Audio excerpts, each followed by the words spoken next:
Hello, Chef here, and today I've got some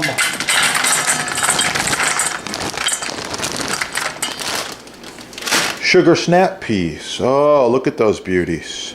Yeah, these are grown in the USA. These are organic. They're looking good, packed full of vitamins and nutrients.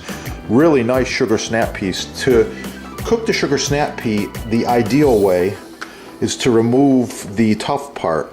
You can either use your fingers or a knife, and it goes right along the top. There's like a string on some of these.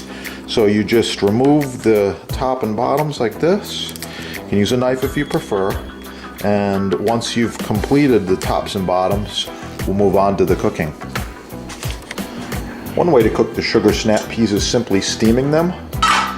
Oh yeah, these are looking good. And you know that they're all done when you give them a little poke and they're tender. That's a beautiful sugar snap pea right there, ready to go.